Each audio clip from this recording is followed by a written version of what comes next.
I'm really curious to hear, just to kick off, Madalina, what is the way that you entered the realms of not only sustainability, but sustainability in AI? Because I know I came across your feed and your posts on LinkedIn, and I loved what you were doing because sometimes it can feel like this kind of big monster of a topic. So if you can share a bit more about your background and history and how you ended up working with it. Hey, thank you for having me.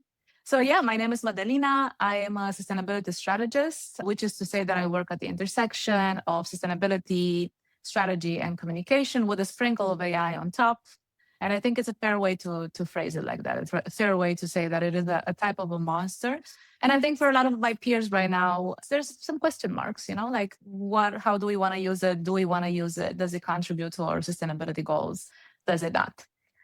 For me, it was a matter, I think, for a lot of us, in November, when was it, 2023, was it, when ChatGPT came out? I think that was kind of the first big chunk of it. And of course, a lot of the tools that we use already were powered by AI. This is not a over the night type of development. But I would say, similar to a lot of people, that is the time when I thought, oh, let me take a stronger look into this. Let me see if this is something for me. And because my background for the last few years has been in sustainability, I set up sustainability in a company that does EV charging stations. So the EV space, manufacturing, it became super interesting to understand, how ethical is the use of it, how responsible is it to use it in an organization. So I basically set up for myself a bit of a learning journey. And I was in this exquisite situation or luxurious situation of having the time to look into it. So I spent the last year and a half looking into how you can use AI, what is sustainable, why can AI even be sustainable? But in the same time, what is AI for sustainability managers? And is there a difference there? Yeah, a short overview could be interesting to think about sustainable AI as being the way that it is set up, right? So we're thinking about the ethical considerations of AI, we're thinking about the governance of it, we're thinking about the environmental impact of AI in terms of the resources that it uses, but we're also thinking about how much human input does it take and how much human input does it not take. And so that's kind of like a framework to think about it. And then we think about AI for sustainability managers as being the type of tools and models that we use to advance climate goals, to advance maybe planetary boundaries and fix some of the environmental issues and then kind of social and ethical issues that we see in the world. So on one hand, you can think about the foundations of AI as being sustainable AI, and then you can think about AI for sustainability managers as being a tool to use to better the work that we do in climate work. That for me has been quite interesting to set up because I like to nerd out. So it's really interesting to spend time to understand the kind of the foundations of AI and we'll talk a bit about the energy consumption. We'll talk a bit about, can AI use renewable consumption? But it's also very interesting to understand what my peers are doing and what I would like to do in sustainability work in companies and how can I set that up best to achieve the sustainability goals that I want to achieve. Thank you so much for that. One of the things that I mentioned when you were talking about this is that I think most people, when you say the word sustainability, they just think about like climate action, direct environmental, maybe carbon related or whatever it might be, depending on how deep you've gone in the sustainability world. What would you say are the kind of like key elements? You mentioned ethics, governance, environmental sustainability. What would you say are the key elements of when you think about the word sustainability? Anyone who might be not very closely related to the field, what should they potentially most focus on when thinking about sustainability? Mhm. The way that I talk about sustainability to my parents, who, although I studied communications, they still think that I studied economics. So we have a bit of a gap there in understanding what our backgrounds actually mean. I talk to them about sustainability and the way of how we use resources, right? So how can we use, at the very least, as many resources from the environment as we put back out there? So then in more jargon terms, that would be carbon neutrality or resource neutrality. Or if you think about the way that maybe our grandparents lived, they would reuse a lot of the materials and the tools and the resources they had in the household because there were different times back then and those resources were very valuable. So at the very least, we think about how much we take and how much we put back. In an ideal world, in the world that I'm sure you and me want to contribute towards, we think about how also can we regenerate more, right? How can we contribute a little bit more than what we took so that we can restore, particularly nature foundations, to be a bit better than how we found them. I'm already scared to ask this question, but I'm going to ask it anyway. How do you see the kind of balance of today when you look at, let's say, like tech companies or small startups, whatever they might be? How close to contributing more positive elements or resources back than they took would you say that most companies are at the moment? Yeah.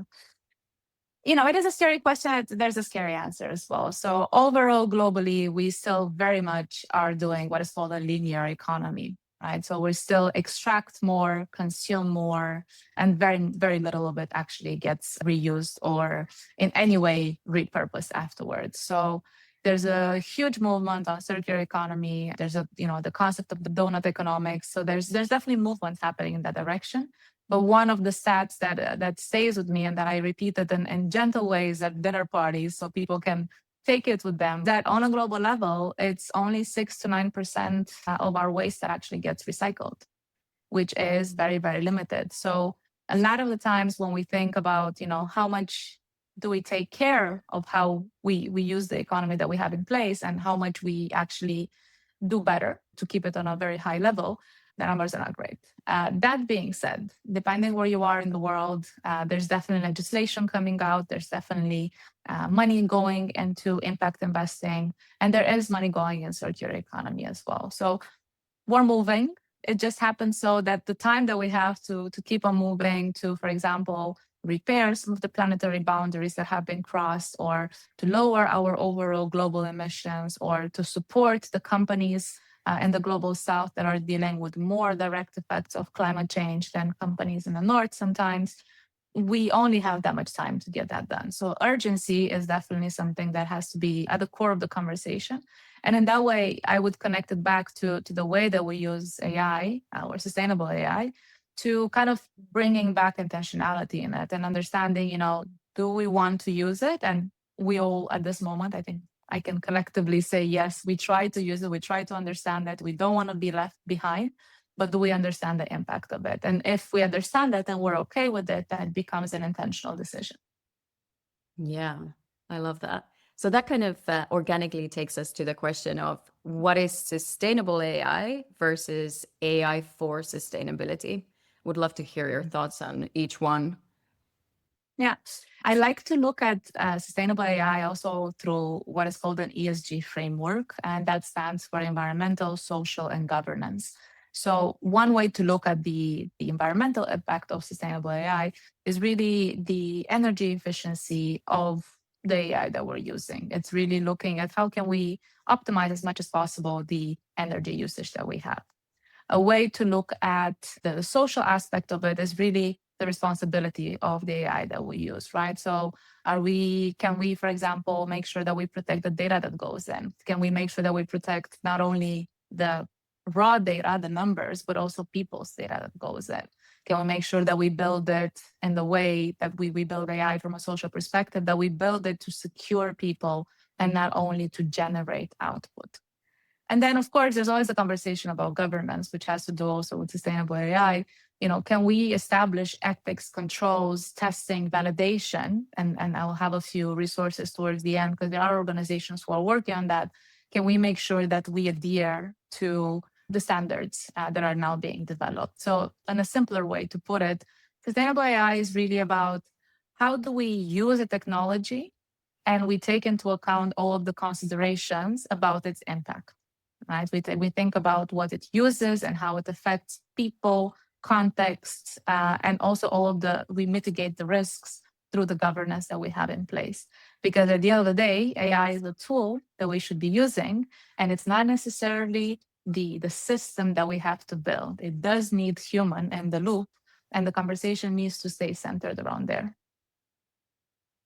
Yeah, so it's basically any and every type of AI products that we might be using, anywhere that would be under the sustainable AI hat or bucket, Yeah. so to say. And then AI for Yeah. sustainability is a bit different, right? Yeah. So you think about AI if you think about sustainable AI as working on the ethics, on the governance of it, on the efficiency of it, you can think about AI for sustainability managers as being the add on of how sustainability managers can actually access climate goals with the use of AI. And maybe an example will help to ground this more in the conversation.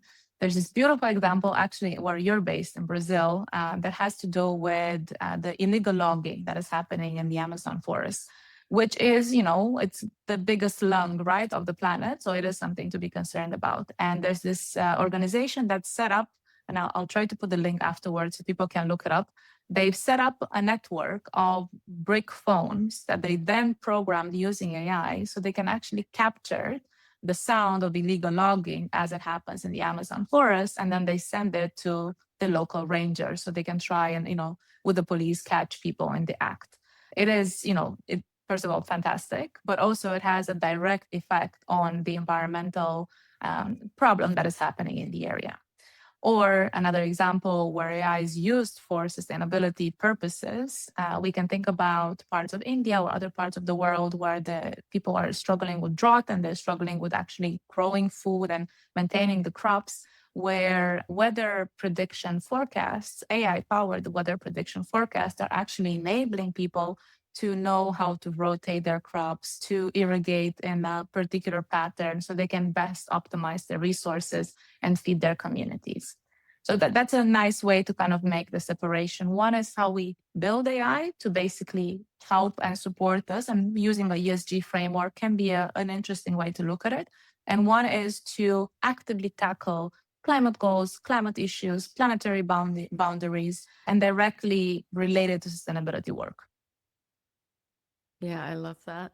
And it's such an interesting thing to think about because when I have these conversations with people, a lot of people tend to, when you talk about sustainability, they think of the latter. They think about projects that are somehow related to sustainability directly, when in reality, everything and anything you are working with and building when you are in the world, producing something or creating something, has a sustainability aspect to it. So, what would be the things that in that realm of not really working with sustainability, but using AI in your kind of day to day life, whether it's to deliver a product that you might be selling to others or just using it for your own daily work processes? I'm thinking about, well, maybe we can split it a bit in two directions. We can split it into some principles maybe for the individual user, right? If you're using AI and you kind of want to build something with that, but it's not necessarily clear what is it that you would like to build, but you kind of want to do a bit better. And you don't really know where to go, but you also don't want to be left behind, which I completely get. And I maybe want to be very clear from the beginning.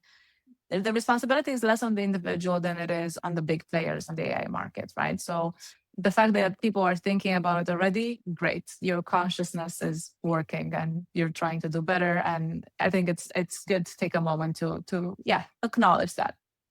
So I think a good principle to keep in mind, and I really recommend this to also to my friends as well, is to choose as wisely as possible to the best of your ability, right? So, for example, can you choose a smaller model? Do you need to use the latest version of the bigger models? Or can you use something a bit smaller and see if that gives you the best effects?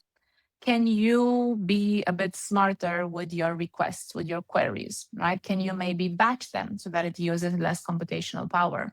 Can you spend a bit of extra time educating yourself on how to prompt efficiently so you don't have to send 10 requests in a row and get this beautiful ChatGPT essay for every single question that you have? And maybe instead you can be more specific, more to the point.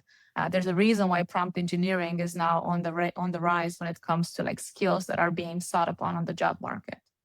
Another aspect is to potentially look and think, how can you try and track your AI consumption? Then I feel about this way the same way that I feel about individual carbon footprint. It's information that it is useful to have.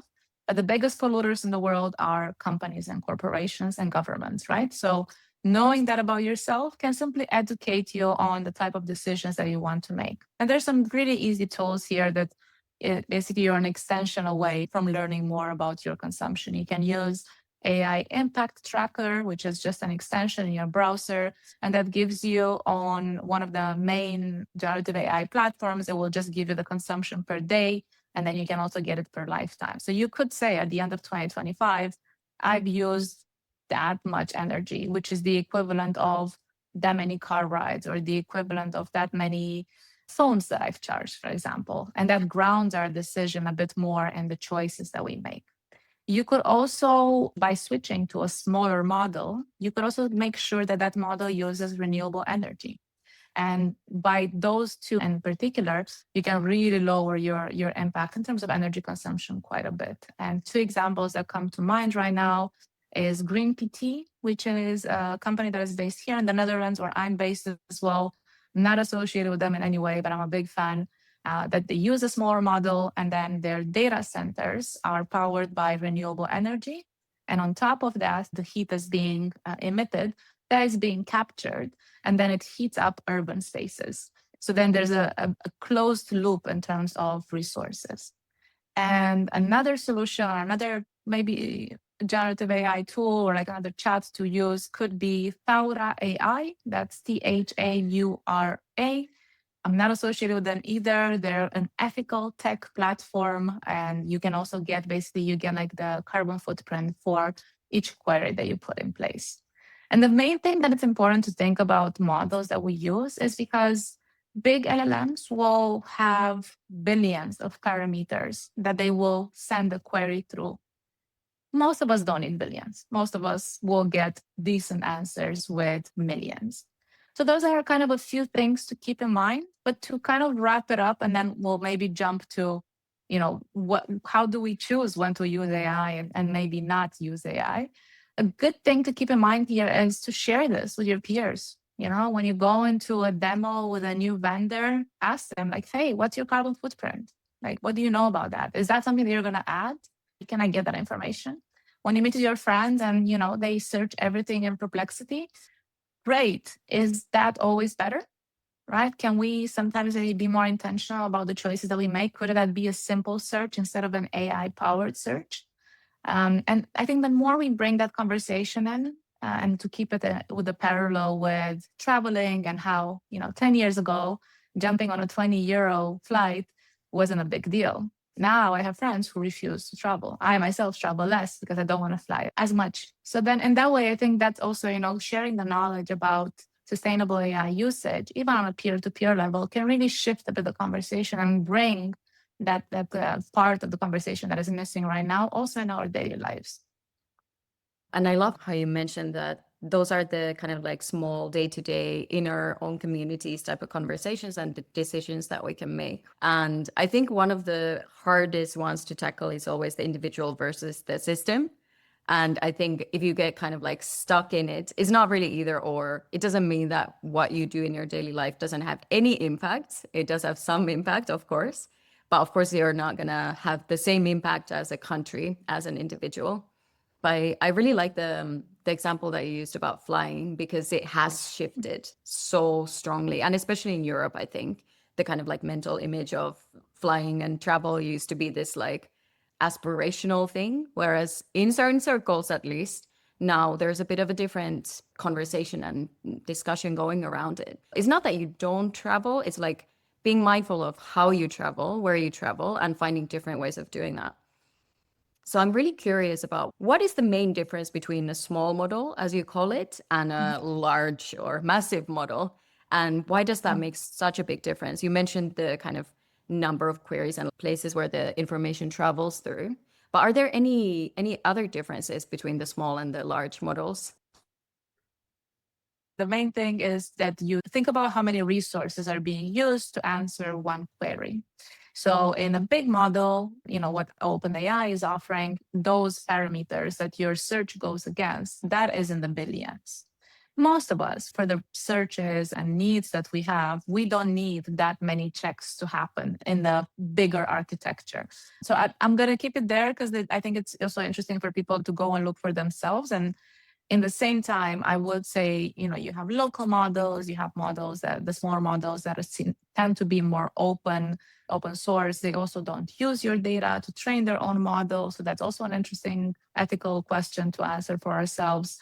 Whereas some of the bigger ones, they do. So you could navigate in that direction as well.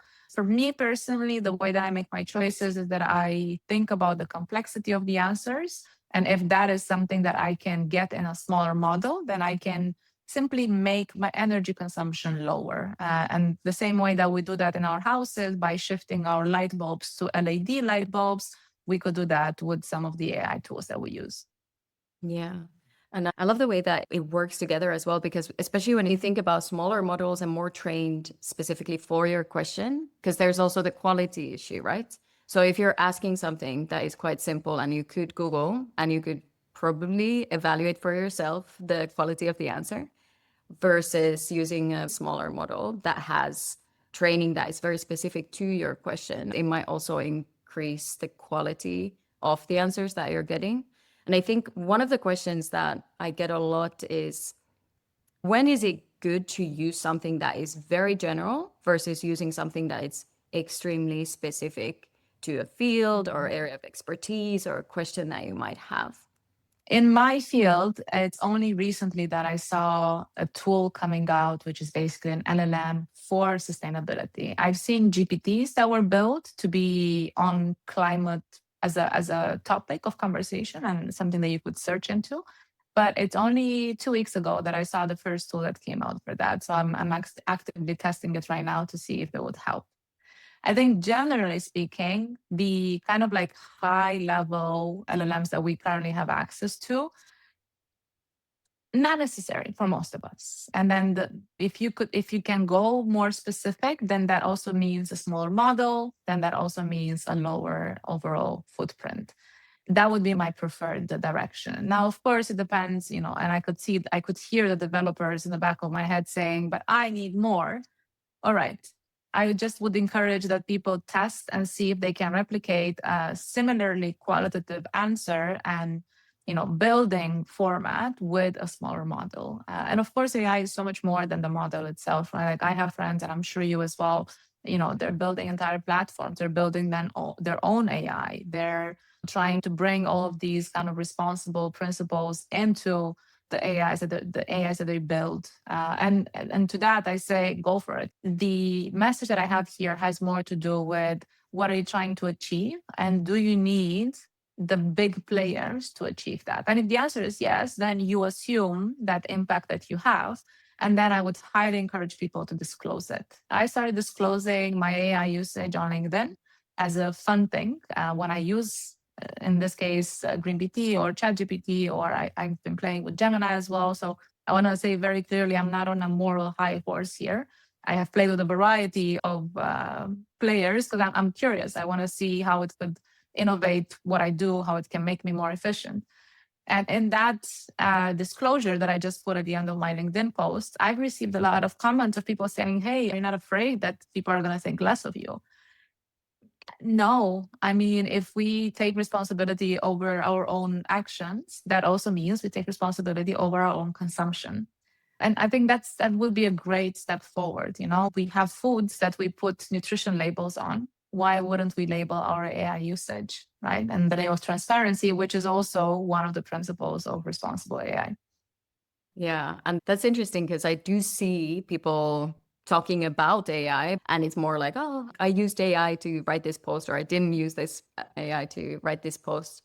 Whereas what you're describing is more about really going deeper into the why and the how we are using AI and intentionally tackling that question. That is in no way black and white, which I love also hearing from you. This is not an easy, simple discussion to have in the first place. And I think it's just really important that we start having it in a more open and transparent way.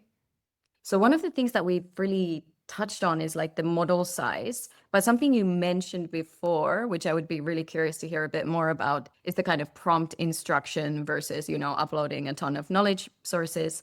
What are the kind of tips and best practices for doing that if you're considering your sustainability and like environmental footprint, especially? Yeah. I would really think here maybe one of the courses available, if I think ChatGPT does one of these on prompt engineering, could be interesting for most of the people who are building. I keep it as clean as possible by giving it the context that it needs. So if I am, for example, building a GPT and I do want to upload files because I want to give it context, I want to give it very clear instructions, then I will keep those instructions as clear as I would to a human. So there's no, feedback this as you find fit. It's feedback this according to these parameters. So context is really important. At the end of the day, context is what makes something click or not, right? Because otherwise we're just saying things for the sake of saying things. So I would keep it to as instructive as possible, as clear as possible, which of course takes more time. And I think that's why a lot of us find it easy to just kind of shoot requests into the ether. And I want to be very clear that I relate to that.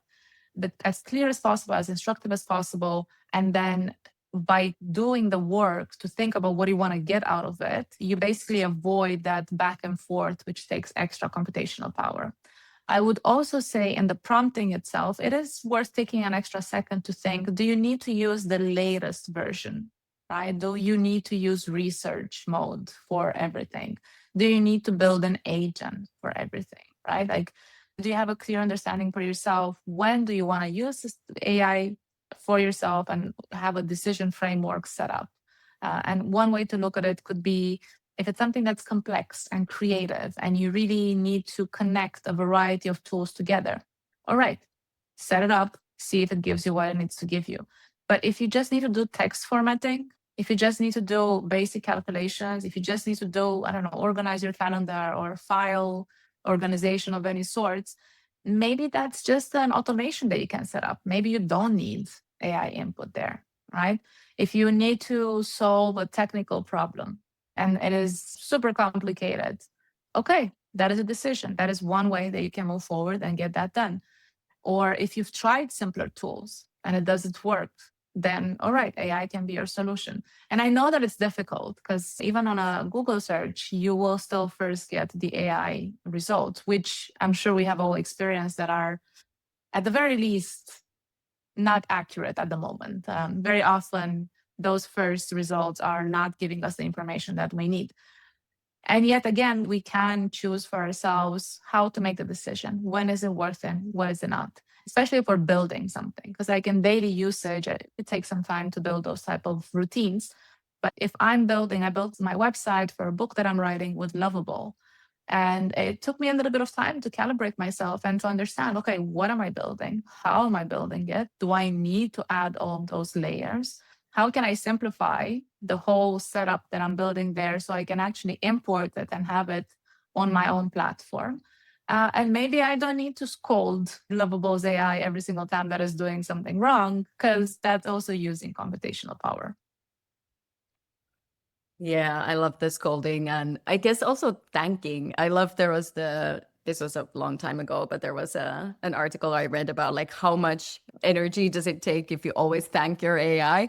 And it's an interesting thing because again, it's not black and white. It's like, how do we operate as humans, as considerate beings and like not losing that human side of ourselves versus understanding that this is a computational model that you are really interacting with as well and not another human. But that's another conversation completely.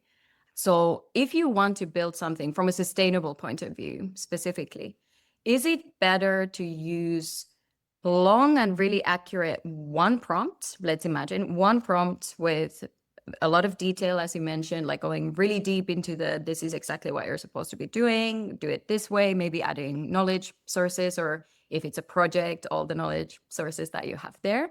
Is it better to do that than to do, let's say, 5 shorter versions to refine from a purely like sustainability point of view? You're not going to like this. The answer is it depends.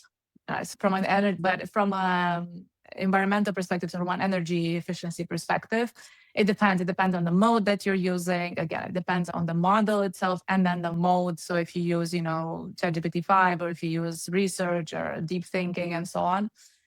So I would say, generally speaking, it's a testing type of approach. And then you kind of also see how the model reacts to what you're asking it, right? So the conversation about the refinement that is needed is, I would say, a secondary conversation here.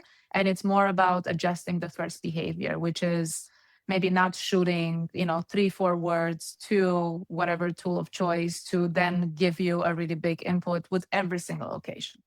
We first address that. So then you could have a rule for yourself. Every query has to have at least 5 sentences. So then you define what you want every single time to a minimum of 5 sentences. And you see how far that takes you.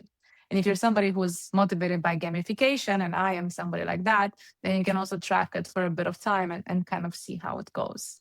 See if that lowers or it increases your consumption. If you're a developer, you could use Code Carbon, and then you can actually see, depending on what you're coding, what is the footprint of that. And then you can see for yourself, is that fun? Is it not? Does that improve or raise your consumption, or does it lower it? I think what sometimes can get challenging for a lot of us when we use a variety of tools, right? So you use Lovable for vibe coding, you use Gamma for your slides, you use something to transcribe your meetings, you use a Gen AI model to be your therapist every day. You maybe have maybe you build an agent because you were curious to see how it works and you want to generate LinkedIn content based on your inbox.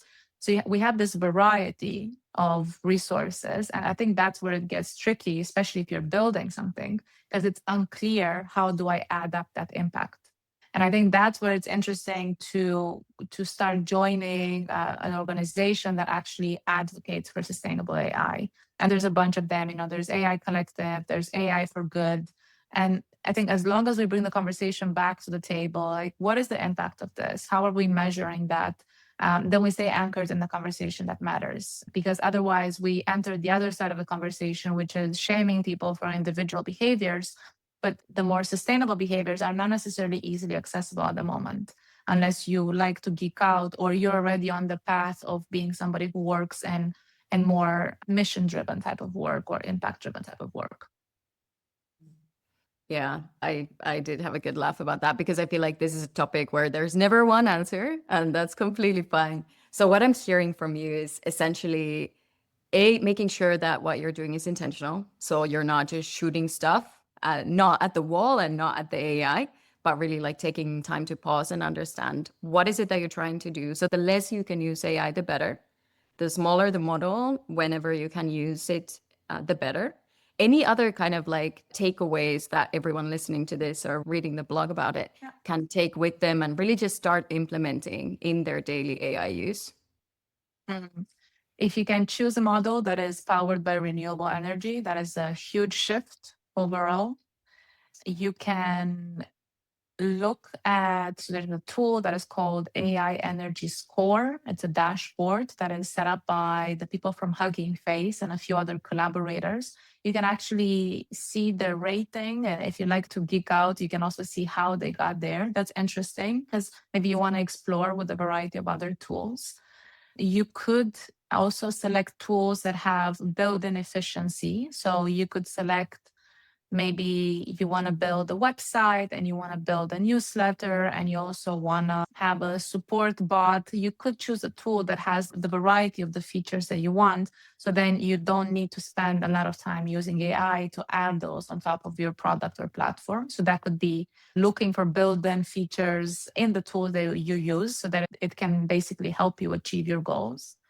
And then I would see, as especially the US is also looking into it, but in Europe, we now have the EU AI Pact. So it looks like we're also going in a direction of some regulation coming in. And I expect that with those regulations, some certifications that have to do with sustainability for AI companies and products will rise up. So that could be another thing, to start looking for solutions and products that have some sort of a sustainability certification attached to them, because then you know that at least the ESG framework and the foundational way of setting it up has been put in place and has been respected. Now, in terms of the daily choices and should I use AI for this or should I not, I think asking that question will already kind of guide people in their choice, right? So Is it complex? Is it technical? Is it unsolvable by any other solution that I've tried? All right, go ahead. Is it maybe just organizing? Is it maybe just, like I mentioned, text formatting? Is it organizing my calendar? Maybe you don't need to use AI for that. And if you do, then that's a choice, right? Yeah. And we're going to add all of the links to the platforms and the tools that you've mentioned, because I think these are the types of things that are really hard to really grasp and understand until you start seeing some sort of a visual or a comparison in front of you. I really appreciate this conversation, Madalina. I think this is a conversation that needs to be had much more than we are having right now. Thank you so much for your input. And what I would love to hear at the end is, what is the one thing that you wish anyone and everyone either using AI in their kind of like daily operations, daily work, or building with AI to serve others, to kind of like ground themselves in and ask themselves in their daily life? What would that Yeah. question be? There was a meme that came up maybe a year ago that said more or less something to the tune of, I want AI to do my chores and my laundry and my dishes so that I can do the work that I care about, my art and my friendships and my hobbies, and not the other way around. I don't want AI to do my work and the things that I'm passionate about or I'm interested in so that I can do more chores and more laundry and more dishes. So I think for me, it lands, I think that struck a chord with me, and it lands in that we're simply building with AI because that's the direction right now. I would simply ask people to add the intention behind the build. And if the intention is, the 3-digit growth year to year, then go hard and go fast, and that is your choice. But I think for a lot of us, we realize that maybe that's not necessarily what we want to build. And I think it's important to know that there is a lot of communities, a lot of spaces where AI is the tool that we use to build solutions, to support people, to restore ecosystems, to maybe create a little bit of an extra safe space for people around us. And that is also an option, right? That is also a way to have impact so that we can do more art and spend more time with people and allow ourselves to live life a little bit more. Yeah. And it's a really good reminder to also see that there are communities around this, because sometimes it can feel like there's so much hype and noise around the newest feature or whatever is out, and much less of the kind of like intentional, purpose-driven, sustainable conversation. But that's probably just in the nooks of the world that the hype doesn't reach, or it's not the same bubble where we are talking about the two. Hopefully those bubbles will come a bit closer in the future, so we'll start having the conversation between the two. But in the meantime, I loved everything about this session. I loved the recommendations you had. I will still keep thinking about like what is the difference between the long and the short and shooting the messages, but maybe the tools that you shared. Test it out and see. Like it's really fun to test out as well. I write things, so I do use AI to see if they would do it better than me. And I've tested it out in the way that I suggested it. I find that doing a medium to long prompt for the work that I do gives me better results. Yet again, I'm definitely guilty of sending short queries because I'm in a rush or I'm on the go or it has become a pattern. So by testing it in a bit more organized way, I also came to some rules for myself where no, Madalina, you're not going to send one worded or one sentence worded type of requests to any model, because that's not a way that we want to do things. But you need to get there for yourself and discover what works and what doesn't. Yeah. Yeah. Amazing. Cool. Thank you so much, All Madalina. right. Can't wait to hear more and learn more about this topic as we move forward. Thank you for having me.